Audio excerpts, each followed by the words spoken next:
ভালোবাসা যাকে একবার অন্ধকারের মুখোমুখি দাঁড় করায়, মৃত্যু তার কাছে হার মেনে নেয়।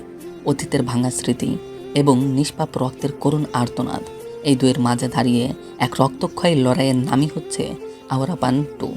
এটি কেবল প্রতিশোধের গল্প নয়, এক হার না মানা হৃদয়, মানব পাচারের কালো সাম্রাজ্য আর এক নিঃসঙ্গ নায়কের নিজের জীবন বাজি রেখে শেষ পর্যন্ত লড়াই করে দেওয়ার এক মহাকাব্যিক উপাখ্যান, যে গল্পটি তোমাদের অবশ্যই ভালো লাগবে। তো চলো আর বেশি পেঁচাল না পেরে একসাথে শুরু করা যাক আজকের এই গল্পটি।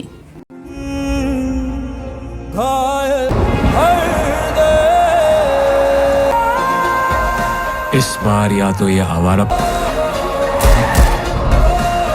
नया नहीं।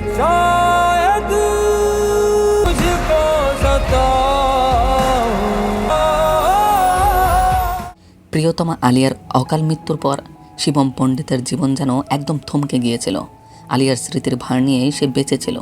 প্রতি বছর আলিয়ার জন্মদিনে শিবম একাকী গিয়ে গোর স্থানে তার কবরে ফুল দিয়ে চুপচাপ বসে থাকত। একদিন কবরের পাশে বসে থাকার সময় শিবম শুনতে পায় এক কুড়িয়ে পাওয়া শিশুর কান্নার শব্দ। গিয়ে দেখে কবরস্থানে কে বা কারা এক ছোট্ট কন্যার সন্তান ফেলে রেখে গিয়েছে। নিজের কেউ না থাকায় এবং নিজে অনাথ আশ্রমে বড় হওয়ায় শিবম বাচ্চাটিকে তুলে নিয়ে গিয়ে একটি আশ্রমে আশ্রয় দেয়। স্নেহের টানে সে বাচ্চাটির নাম রাখে আলিয়া। এরপর থেকে শিবম আশ্রমে না থাকলেও সবসময় তার আশেপাশেই ঘুরে বেড়াতো। দেখতে দেখতেই 5 বছর কেটে যায়। ছোট আলিয়া জেনে গিয়েছিল যে শিবমই তাকে এই নতুন জীবন ফিরিয়ে দিয়েছে, কিন্তু শিবম আবেগ নিয়ন্ত্রণ করতে কখনোই আলিয়ার সাথে কথা বলতো না। একদিন আশ্রমে এক দম্পতি আসে এবং ছোট্ট আলিয়াকে দত্তক নেওয়ার আগ্রহ দেখায়। আলিয়া তাদের সাথে যেতে না চাইলে শিবম তাকে বুঝিয়ে বলে যে পরিবার ছাড়া একা বেঁচে থাকা ভীষণ কষ্টের, আমি চাই তুমি একটি সুন্দর পরিবার পাও। ছোট আলিয়া শিবমের কথা মেনে নেয় এবং যাওয়ার আগে শিবমকে কথা দিতে বলে যে সে ডাকলেই শিবমকে আসতে হবে। বিদায়বেলায় শিবম তার গলায় একটি বিশেষ তাবিজ পরিয়ে দেয়, যেটি তার প্রয়াত প্রিয়তমা তাকে দিয়েছিল। আলিয়া চলে যাওয়ার পর শিবম আবারও নিঃসঙ্গ ও ভেঙে পড়ে। ঠিক তখনই তার সাথে দেখা হয় ইন্টারপোল অফিসার সমরের সাথে। সমর এক চাঞ্চল্যকর সত্য উন্মোচন করে জানায় যে আলিয়াকে যারা দত্তক নিয়েছিল তারা আসলে আন্তর্জাতিক মানব পাচারকারী চক্রের লোক। এক পুলিশ অপারেশনে সেই নকল দম্পতি মারা গেলেও জানা গিয়েছে যে ছোট্ট আলিয়া সহ ভারত থেকে প্রায় 40-50 জন নিষ্পাপ শিশুকে ইতিমধ্যেই ব্যাংককে পাচার করে দেওয়া হয়েছে। আলিয়া ও অন্যান্য শিশুদের বাঁচানোর জন্য শিবম ব্যাংকক যাওয়ার সিদ্ধান্ত নেয়। যাওয়ার আগে সমর তাকে ব্যাংককের অপরাধ জগতের বিপজ্জনক ড্রাগ ও হিউম্যান ট্রাফিকিং সিন্ডিকেটের সদস্যদের তালিকা দেয়। অমৃত মূলত ড্রাগ লর্ড। জোরাবর অমৃতের ছেলে, অত্যন্ত বেপরোয়া ও নৃশংস, নিজের বাবার অমতে মানব পাচারের কাজ করছে। জয়দীপ অমৃতের বিশ্বস্ত প্রধান দেহরক্ষী। মোহাম্মদ আলী খান অ্যাকাউন্টস বা আর্থিক হিসাব নিকাশ সামলায়। চেঙ্গিস সশস্ত্র বাহিনীর নিয়ন্ত্রক। এছাড়াও রয়েছে সিকান্দার, অমৃতের ছোট ছেলে, যে মানসিকভাবে কিছুটা অসুস্থ ও ভীত প্রকৃতির। যারা সিকান্দার ও জোরাবরের রূপসী ও বুদ্ধিমান বড় বোন, যে ভায়োলিন বাজাতে খুবই ভালোবাসে। নাফিসা নওয়াজ প্রতিদ্বন্দ্বী মাফিয়া দলের প্রধান, যে অমৃতের সাম্রাজ্য দখল করতে চায়। ব্যাংককে গ্যাংস্টারদের প্রধান। অমৃতের মৃত্যুর পর তার ছেলে জোরাবর ক্ষমতা নিজের হাতে নেওয়ার চক্রান্ত শুরু করে। বাবার উপস্থিতিতে সে অবৈধ ব্যবসা চালাতে পারছিলই না, তাই সিঁড়ি থেকে ফেলে দিয়ে দুর্ঘটনাবশত মৃত্যুর নাটক সাজিয়ে সে নিজের বাবাকেই হত্যা করে। অমৃতের শেষকৃত্যের দিন প্রতিপক্ষ গ্যাং হামলা চালায়। পরিস্থিতি সামাল দিতে জোরাবর তার বোন জারা ও ছোট ভাই সিকান্দারকে নিয়ে একটি ট্যাক্সিতে চড়ে পালায়, কিন্তু সেই ট্যাক্সির চালক ছিল খোদ শিবম। ধাওয়া করা গুন্ডাদের হাত থেকে অসাধারণ সাহসিকতায় শিবম তাদের সবাইকেই বাঁচিয়ে দেয়। গাড়ি থামলে শিবম ট্যাক্সি ভাড়া চাইলে তাদের দলের লোক চেঙ্গিস তাকে ভয় দেখানোর চেষ্টা করে। শিবম তখন রেগে গিয়ে চেঙ্গিসের মাথায় কাচের বোতল ভেঙে ঘুরিয়ে দেয়।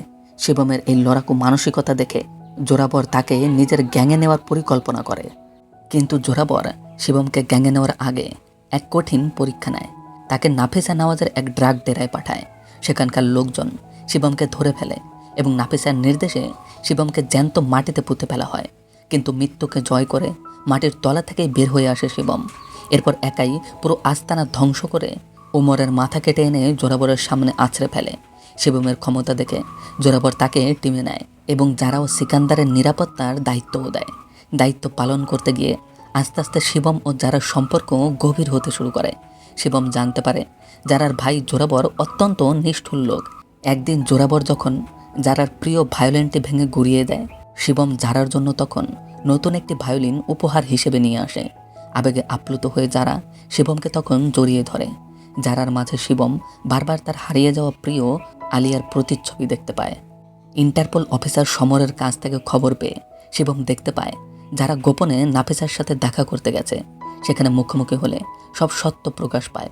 শিবম যারাকে খুলে বলে তার মূল উদ্দেশ্য জোরাবরের কবজায় আটকে থাকা আলিয়া সহ নিষ্পাপ শিশুদের বাঁচানোর কথা। যারাও জানায় যে সে নিজের পরিবারকে এই অন্ধকার জগৎ থেকে বের করে একটি সাধারণ শান্তিময় জীবন কাটাতে চায়। শিবম যারাকে কথা দেয় যে সে সবাইকেই বাঁচাবে। ইতিমধ্যেই জোরাবর তার গ্যাংয়ের গাদ্দারকে খোঁজার দায়িত্ব শিবমকে দিলে কৌশলে শিবম ম্যানেজার মাহমুদ আলী খানের কারচুপি ফাঁস করে তাকে গাদ্দার হিসেবে প্রমাণ করে দেয়।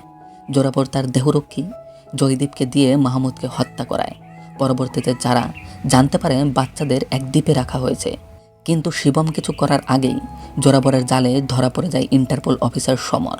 জোরাবর বন্দী সমরের মাথায় বন্দুক ঠেকিয়ে শিবমকে নির্দেশ দেয় তাকে গুলি করতে। শিবম একজন নির্দোষ পুলিশ অফিসারকে মারতে না পেরে বন্দুক জোরাবরের দিকে ঘুরিয়ে দেয়, কিন্তু মুহূর্তের মধ্যে জয়দীপ শিবমের হাত লক্ষ্য করে গুলি চালায়। উন্মোচিত হয়ে যায় শিবমের আসল পরিচয়। আর তখনই জোরাবরের লোকেরা সমরকে হত্যা করে এবং রক্তাক্ত শিবমকে ব্যাংকক পুলিশের হাতে তুলে দেয়। জেলের ভেতর জোরাবর শিবমকে মানসিকভাবে ভাঙার জন্য জানায় যে তাবিজ পরা মেয়েটি আলিয়া নাকি মারা গিয়েছে। আলিয়ার মৃত্যুর খবরে ভেঙে পড়লেও হঠাৎ হৃদয়ের গভীরে আলিয়ার কণ্ঠধ্বনি শুনতে পায় শিবম, যেন তাকে কেউ বলছে তুমি এভাবে হার মানতে পারো না। এই কথা শুনেই আবারও নতুন শক্তিতে জেগে ওঠে সে। জেলে মারামারি বাঁধিয়ে আহত হওয়ার নাটক করে হাসপাতালে যাওয়ার পথে অ্যাম্বুলেন্স চালক সুদীপের, যে কিনা সমরের সহকর্মী, তার সহায়তায় পালিয়ে যায় শিবম। অন্যদিকে জোরাবর শিশুদের বিক্রি করার জন্য আন্তর্জাতিক পাচারকারী মার্টিনের সাথে চুক্তিতে বসে। ঠিক তখনই সেখানে নাফিসা শিবমকে নিয়ে উপস্থিত হয়। তবে জয়দীপ ততক্ষণে জানতে পেরেছিল যে জোরাবর নিজেই তার বাবাকে খুন করেছে। তাই নীতিবোধ থেকে জয়দীপ শিবমকে সাহায্য করার পথ বেছে নেয়। আর শুরু হয় এক বিধ্বংসী যুদ্ধ। জয়দীপ ও শিবম এক হয়ে জোরাবরের বাহিনীর ওপর ঝাঁপিয়ে পড়ে। লড়াইয়ে জয়দীপ ও চেঙ্গিস দুজনেই মারা যায়। শিবম এক হাতে সমস্ত গুন্ডাদের খতম করে এবং মার্টিনের বসকে এক লঞ্চার দিয়ে উড়িয়ে দেয়। এতে ভয় পেয়ে মার্টিন ডিল বাতিল করলে ক্ষুব্ধ জোরাবর তাকেও হত্যা করে। সব হারিয়ে উন্মাদ জোরাবর কন্টেনার থেকে একটি শিশুকে টেনে বের করে শিবমের চোখের সামনেই গুলি করে মেরে ফেলে তাকে। শিবমের চোখের সামনে তখন জ্বলে ওঠে অন্ধ প্রতিশোধের আগুন। আর ঠিক তখনই খোলা কন্টেনারের ভেতর থেকে চিৎকার করে বেরিয়ে আসে বেঁচে থাকা ছোট্ট আলিয়া।